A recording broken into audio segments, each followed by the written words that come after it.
Only in America. Only in America. Only in America. Only in America. Only in America. Only in America. Only in America.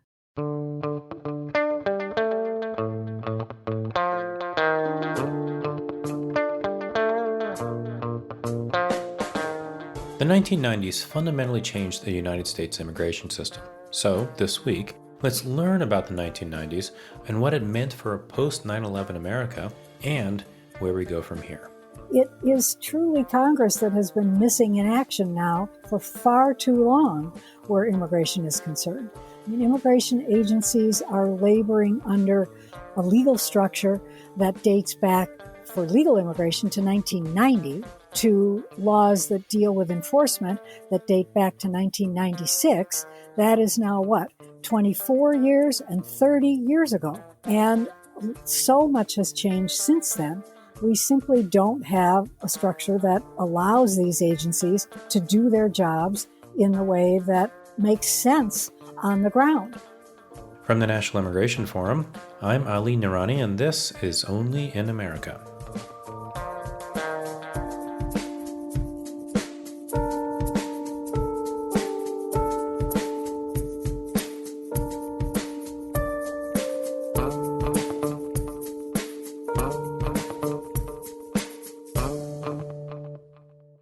Over the last few episodes, we've been trying to answer the question, how did we get here?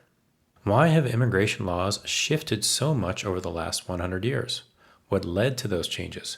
Who were the significant players? We've seen how this history informs the future of immigration, and how, over the years, coming to the U.S. legally has always come with a catch. We started by looking at the surprisingly turbulent 1920s, where nationalism, global conflict, racism, and the aftermath of the 1918 flu pandemic defined the time. Subsequent changes to U.S. immigration policies included racial quotas for immigrants from Southern and Eastern Europe, and an outright halt on arrivals from Asia. After 40 years of struggle, legislation in 1965 opened the door to immigrants from all parts of the world and finally expanded family-based immigration. And then, in 1986, a complicated compromise led to the legalization of some 3 million undocumented immigrants. So we left off in the last episode in the early 1990s, the era of Presidents Reagan and Bush. I was growing up in California and hoping to become the next MC Hammer. And trust me on this one, podcasting and immigration advocacy was the prudent career decision. In any case, concerns were increasing about unauthorized immigration at the U.S.-Mexico border. Anti-immigrant sentiment was animating voters and candidates alike, and we were just under a decade away from the terrorist attacks of 9/11. As I look back on the 1990s, I see that they define today's immigration debate and immigration system. So let's spend a few minutes and take a look into what happened and how that's affected today's conversations around immigration.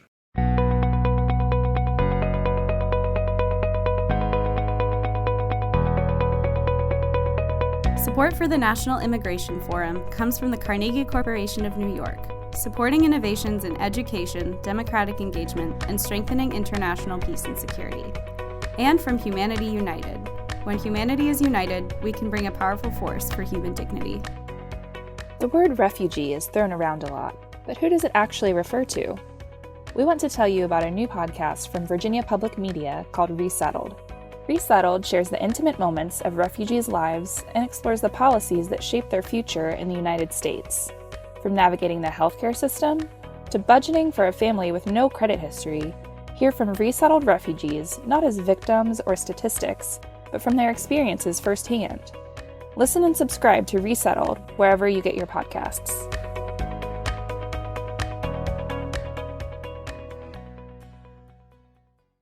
My guest this week is Doris Meissner, and let me tell you straight away, every time I get a chance to talk to Doris, I just know I got a little bit smarter just by listening.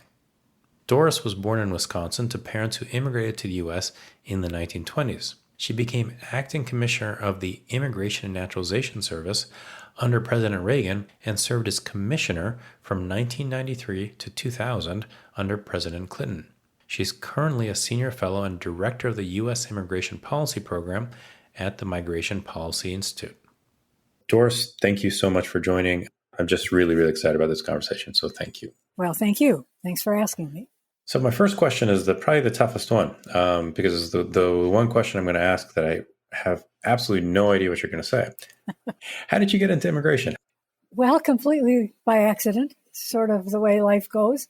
I was in a program called the White House Fellows Program. It's a program that's a year long, and you work in a federal agency and are a special assistant either to a cabinet member, or you work in the White House and work with one of the assistants to the president. It was, I'll date myself, 1973-74.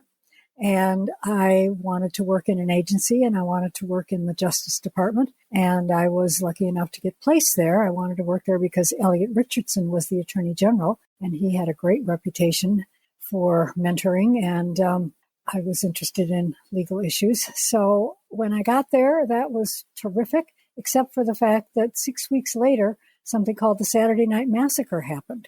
And the Saturday Night Massacre was, of course, this major issue of principle over which the Attorney General resigned that ultimately had to do with Watergate and with Nixon leaving office. So here I was 6 weeks later in an agency that didn't have a head, no longer working with the person I thought I'd be working with. So it turned out, though, to be a very interesting year because it was the year of Watergate. It was the year that ultimately ended with Nixon resigning. And I was able to see these various things happening at Justice, and I was not a lawyer. So I was asked to stay on because the department was still in flux. You're not supposed to stay on, but I was asked to stay on. New Attorney General came in and asked me to do an immigration assignment. And it was to be the executive director of something that at that time was called the Cabinet Committee on Illegal Aliens. They figured somebody that was a non-lawyer could do it because it was an interagency exercise. And so I started working on understanding the causes and roots of illegal immigration, and the issue stuck with me ever since. Okay. When I said that I had no idea what you were going to say, I had no idea that was going to be your story. Wow. So you were the Justice Department, Saturday Night Massacre, and that's kind of where it all started in some ways. I want to talk about that for days, but we're going to have to do that at another time. So let's fast forward here to the 1980s and the 90s, where you have President Reagan, you've got Simpson and Mazzoli working in Congress to get us to IRCA. IRCA gets implemented. How is the immigration debate kind of beginning to shift post IRCA? And what does that mean kind of going into the 90s? Well, I was in the Justice Department until 1986.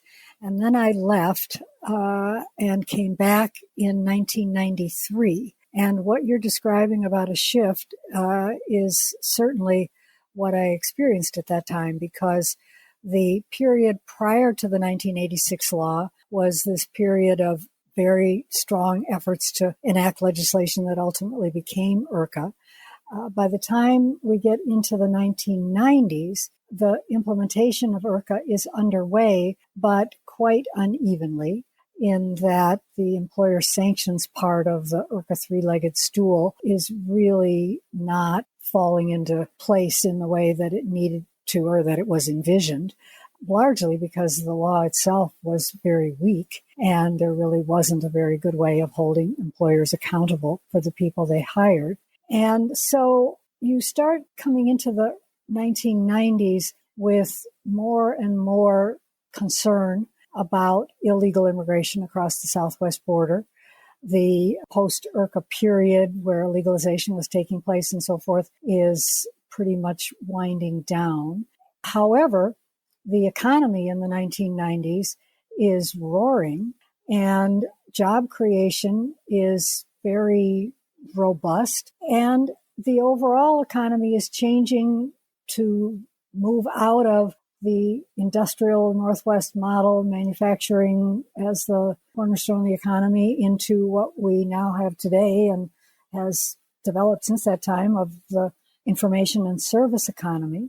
And so all of that's coming together in the 1990s to have a labor market with lots of appetite for lower wage, lower educated workers, and the pull factors of those jobs with the availability of people in Mexico to come to the United States to work was, the perfect storm, so that the illegal immigration that had begun in the 70s and 80s that really generated IRCA and the politics for IRCA, in fact, moved into much higher gear even after IRCA was enacted in the 1990s. And so illegal immigration became more and more then of a political issue and more of a question for states, particularly along the southwest border, that were increasingly angry with the federal government over issues of border enforcement. Why isn't the border being enforced? I can remember at that time in the early 1990s that states were suing the federal government.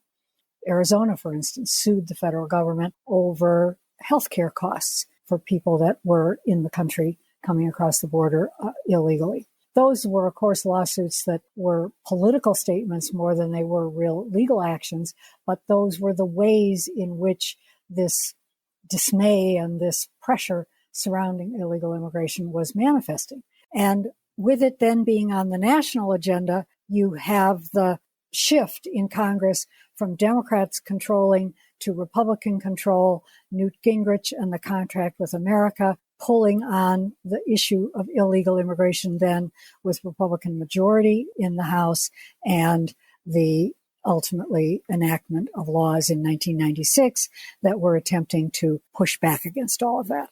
So before we get to the 1996 law, so when you come back to justice in 93, you said, right? That's right. What was the role that you took on there? Because you very much kind of had the front row seat to all of this. Well, it was the first 2 years of the Clinton administration. The Congress was in the hands of Democrats. The Clinton administration, we have to remember, was very much a law and order administration. Clinton was a centrist. He was able to be elected because of being a centrist. And part of what Clinton wanted to do was to take the law and order issue away from solely Republicans holding it.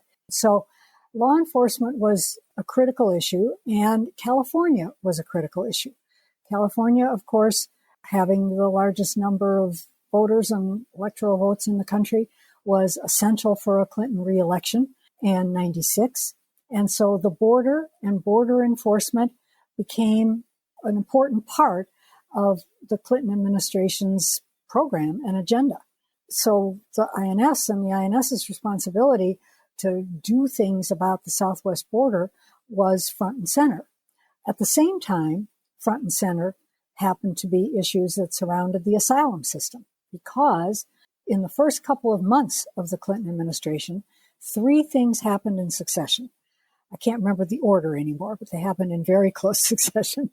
One was that there was a shooting outside of the CIA, and the shooter was a person that was in the asylum backlog. Secondly was the first World Trade Center bombing. The first World Trade Center bombing was people who were in the asylum backlog. Thirdly was the beaching off of Long Island and large numbers of Chinese people jumping off, some of them drowning, trying to get to American soil to claim asylum. So the issue of large asylum backlog with cases in it that were not being decided, people filing for asylum, misusing the system simply for the purposes of getting a work permit and the ability to stay in the United States, was very important in the Clinton administration. Don't forget, you had Clinton, who had the only election he ever lost was in 1982, and it was over the issue largely of Cubans being at Fort Chaffee in Arkansas when he was governor. He did not forget the importance of immigration and managing immigration as part of the politics of the country and of leadership. So then those are the first 2 years, and you're a justice. At what point do you become commissioner of INS? I became commissioner in October of 1993. So Clinton was elected in 92. These things happened in early 93. I was announced in June of 93 and became sworn in November. So all these pressures are swirling around, and are these the pressures that in essence kind of drive the advancement of the legislation that we saw in 1996? These definitely are pressures that drove what we did at INS and the priorities. that we had. Simultaneously, Prop 187 is happening in California, and in 94, the off-term elections, a year later, Congress shifts hands to Newt Gingrich, to Republican leadership, and that really was the platform for the 96 laws. So what I experienced as the head of INS was a period where we were able to work very cooperatively with the Congress to get a couple initiatives off the ground. And those were primarily asylum reform and changes in Southwest border enforcement. But then when the leadership changed in the House, the relationship between the administration and the Congress became much more antagonistic. So that much more antagonistic relationship is one that characterized how it is that the executive branch and the Congress worked together on the 1996 laws, which meant that the 1996 laws were basically a creature of committees that were no longer working very cooperatively or philosophically held similar views to what it was that was taking place in the executive branch. And would you mind a very quick summary of those 96 laws, and then we can kind of move from there? Yes, the 96 laws really have a wide range of sweeping departures from what historically had been the case before that time. I mean, the 96 laws included mandatory detention requirements. They included expedited removal. They included very large, far larger list of crimes that rendered you deportable. The 96 laws also included something called 287G, which was the authority to enter into agreements with state and local law enforcement to delegate the enforcement of immigration laws. They included the 3 and 10-year bars, which precluded people from adjusting their status to legal residence in the United States. So they also included the requirement for entry-exit provisions, biometrics, foreign student monitoring, which is now the SEVIS program. So those are all things that were in the 96 laws, and they were things for which we wrote regulations in the Immigration Service because almost all of them needed to be implemented by the Immigration Service, but they really did not see their full force and impact until after 9/11, which I know we'll get to. I mean, if you're, kind of deep in the issue of immigration, you begin to understand kind of how that period of the 90s has really kind of shaped immigration policy and has in essence been the framework kind of since then for the last 15, 20 years. But like you said, 9/11 brings the full force of that. What do we mean when we say that that's when it was implemented at its full force? The first and most important thing about the post 9/11 period is that it poured resources into the immigration functions. But it poured resources into the immigration functions in a very different structure because the post 9/11 period brings about the creation of the Department of Homeland Security and moving INS, what had been INS, immigration functions, to DHS, and then dividing it into 3 separate agencies. So the 3 separate agencies that had all been part of the functions of INS now became 3 autonomous agencies. First, CBP, Customs and Border Protection, which included parts of the Customs Service, but also was primarily the Border Patrol, which had been part of INS. And that was in order to accomplish the idea of one presence at the border under the command of one single agency, which is an idea that had been around for a long time. It had originated in the 1970s, but there never had been the political support to actually accomplish it. The second agency was what is now USCIS, U.S. Citizenship and Immigration Services, and that was the legal immigration side, but was known at the time as the service side of INS's responsibilities. And that service and enforcement function that had resided in one agency, INS, always had been viewed as somewhat at war with each other, that the service functions were at war with the enforcement functions were outdoing the service functions. And so the creation of USCIS was an attempt to free up that immigration service benefits side and give it autonomy and have it be elevated in the panoply of immigration functions by reporting directly to the Secretary of DHS rather than through other senior leadership. And then the third, of course, was ICE. ICE being Immigration and Customs Enforcement, which also was a slight blend. Not a slight blend. I mean, it was a blend of immigration functions along with what had been customs service functions. But those functions that came from INS, which were the deportation and the investigations, had been much, much less prominent when they were within INS than they have since become now that they're at ICE in this separate agency. So you have these three agencies, and you have the post 9/11 era where resources are heavily going toward what is viewed as anti-terrorism, what was anti-terrorism, and what is viewed as national security functions. And so you have these immigration functions now in the framework of a national security-oriented agency that is the major driver of the immigration functions in this changed environment, bureaucratically. And so as, we as a country, as you as one of the key leaders in kind of the transition of immigration policy over the years, could you have ever imagined the DHS and the different agencies and programs within it being implemented and utilized in the way that we've seen it over the course of the Trump administration? Well, I left the government right at the end of the Clinton administration. So I left in 2000. And the creation of DHS 9/11 obviously happened very shortly thereafter. I always was concerned about splitting INS apart. I mean, INS was not well positioned to be defended as a single agency. It was a weak agency. It had lots of problems.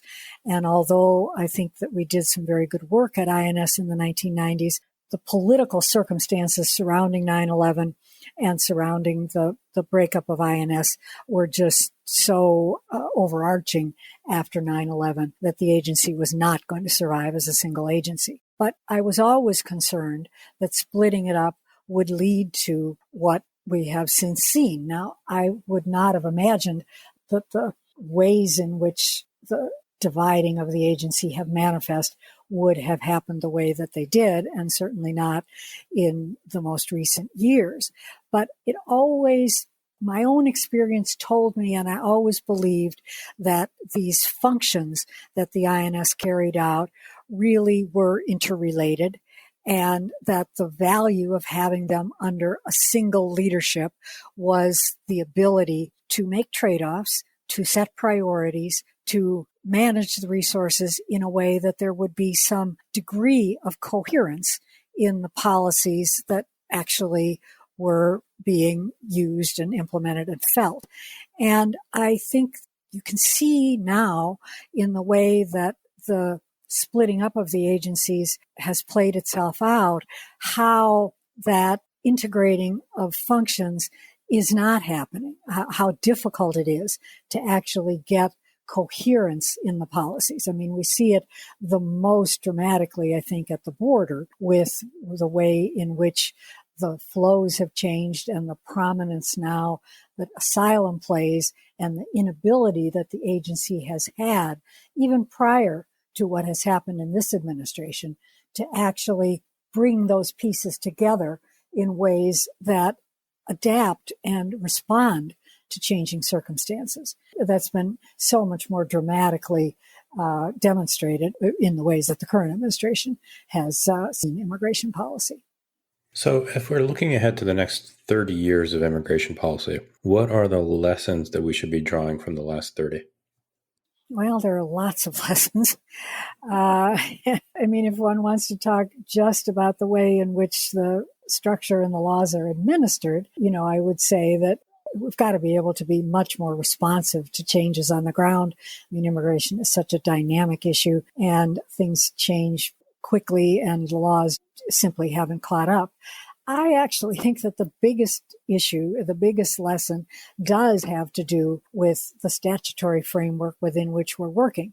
I mean, it's very easy to criticize the agencies themselves. It's certainly politicians and elected officials can always point at the failings of bureaucracies and agencies in carrying out their missions. It's an easy game. But at the end of the day, we are a country that has laws. We need to have laws that can match and align with the reality on the ground. And it is truly Congress that has been missing in action now for far too long where immigration is concerned. I mean, immigration agencies are laboring under a legal structure that dates back for legal immigration to 1990, to laws that deal with enforcement that date back to 1996. That is now what? 24 years and 30 years ago. And so much has changed since then. We simply don't have a structure that allows these agencies to do their jobs in the way that makes sense on the ground. And as a result, they're ripe for misuse. The fact that the Congress has not grappled with immigration in any effective way for that long period of time, given the changes that have gone on in the country, did lead to enormous frustration. I think one can see the seeds of somebody like a President Trump being elected in some of the neglect that surrounded effective management of the immigration system, and disgruntlement and lack of confidence in some parts of the country with the government's ability and willingness actually to manage the immigration system. And that's not different from what we've seen in some other countries around the world where nationalism has taken hold.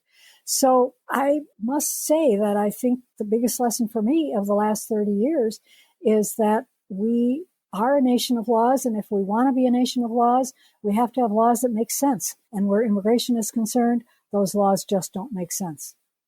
So you've been doing this for a long time. What gives you hope every day? What gives me hope every day? I think what gives me hope every day is that I do believe in the idea of America, and I do believe that the idea of America is completely intertwined with immigration. And so I just think that those of us who work on it need to do whatever we can to try to get it right. So let's say you are Secretary of Homeland Security for the next administration, not the current administration. What are the first three things that you would do? Well, you just have to unwind many of the things that this administration has done. And unfortunately, that is not going to be easy. And that requires using a lot of political capital that it would be wonderful to be able to use in more forward-looking ways. But nonetheless, unwinding is going to be essential.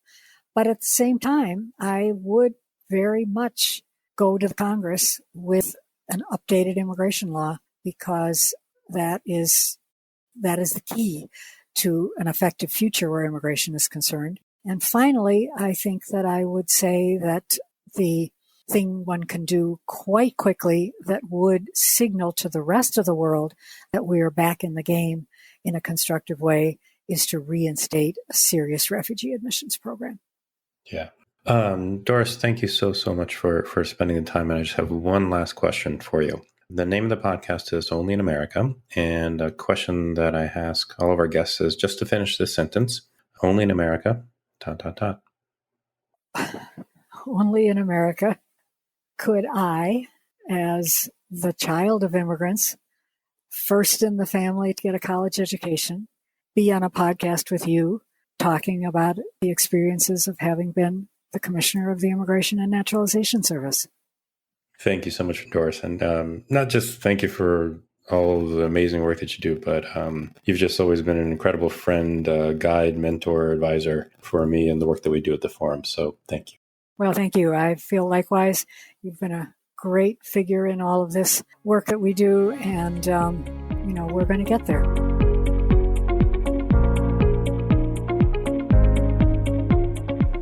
Doris Meissner is a former commissioner of the Immigration and Naturalization Service and currently serves as a senior fellow and director of the U.S. Immigration Policy Program at the Migration Policy Institute. You can find more information about Doris at our website, immigrationforum.org/podcast. And next week, Tune in as we talk about more recent pushes for immigration reform. If you like what you hear, subscribe to Only in America on Apple Podcasts, Spotify, or wherever you listen to podcasts. We'd love to hear your feedback, so please leave a review on your favorite platform. Only in America is produced and edited by Joanna Taylor, Megan Wetmore, and Becca Wall. Our artwork and graphics are designed by Carla Leha. Me, I'm Ali Narani, wishing I was MC Hammer, and I will talk to you next week.